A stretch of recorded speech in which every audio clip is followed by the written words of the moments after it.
Baik, bismillah, assalamualaikum warahmatullahi wabarakatuh. Perkenalkan, nama saya Zeni Febrianti. Saya mahasiswa dari Fakultas Kesehatan Masyarakat, Konsentrasi Kesehatan Lingkungan, Universitas Halu Oleo Angkatan 2018. Saya akan menjelaskan mengenai rapid test COVID-19, di mana coronavirus adalah suatu kelompok virus yang dapat menyebabkan penyakit pada hewan atau manusia. Beberapa jenis coronavirus diketahui menyebabkan infeksi saluran pernapasan pada manusia, mulai dari batuk pilek hingga yang lebih serius seperti MERS dan SARS. Coronavirus jenis virus yang baru ditemukan dapat menyebabkan penyakit COVID-19, di mana COVID-19 ini merupakan penyakit menular yang disebabkan oleh jenis coronavirus yang baru ditemukan, dan penyakit ini sebelumnya tidak dikenal. Wabah ini terjadi pertama kali di Wuhan, Tiongkok, Desember 2019. Manfaat rapid test yaitu sebagai penyaring awal atau mendeteksi dini untuk menentukan siapa saja yang harus diperiksa lebih lanjut, bukan untuk mendiagnosis seseorang sudah positif terinfeksi virus corona atau tidak. Kriteria orang yang akan di rapid test. Pertama, orang tanpa gejala atau OTG, terutama orang yang pernah melakukan kontak minimal 7 hari dengan pasien positif COVID-19 atau memiliki resiko tertular dari penderita, misalnya petugas kesehatan. Kedua, orang dalam pemantauan atau ODP. Ketiga, pasien dalam pengawasan atau PDP. Keempat, orang dengan profesi yang mengharuskan melakukan kontak dengan banyak orang seperti polisi, tentara, supir kendaraan umum, petugas bandara, kurir, pejabat publik, dan lain sebagainya.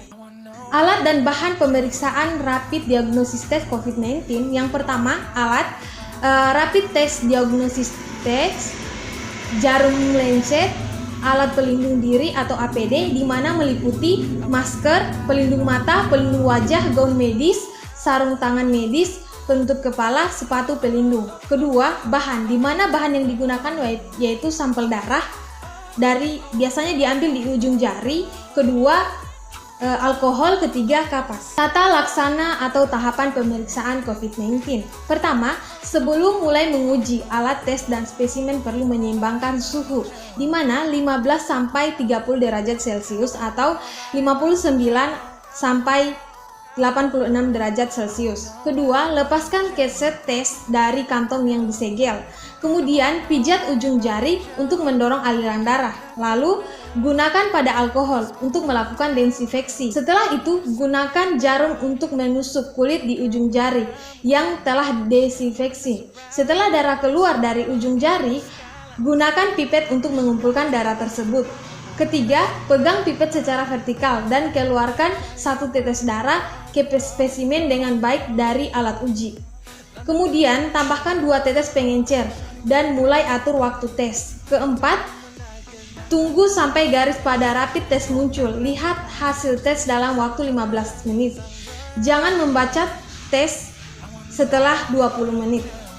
Analisis hasil pemeriksaan rapid test diagnosis, di mana jika IgM positif, IgG negatif, lanjutkan dengan pemeriksaan PCR di rumah sakit rujukan untuk memastikan. Bila IgM negatif, IgG positif, maka harus dilakukan lagi rapid test dalam 1 atau 2 minggu ke depan. Hal ini terjadi mungkin karena antibodi saat itu belum cukup untuk mendeteksi.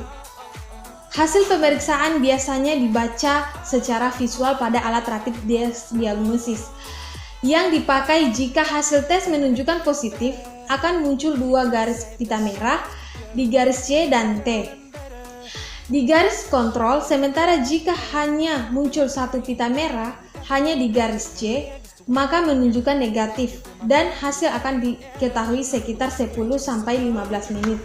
Baik, itulah presentasi dari saya. Lebih dan kurangnya mohon dimaafkan. Wabillahi taufiq wal hidayah. Wassalamualaikum warahmatullahi wabarakatuh. Don't need no luggage, nah, nah, nah, nah.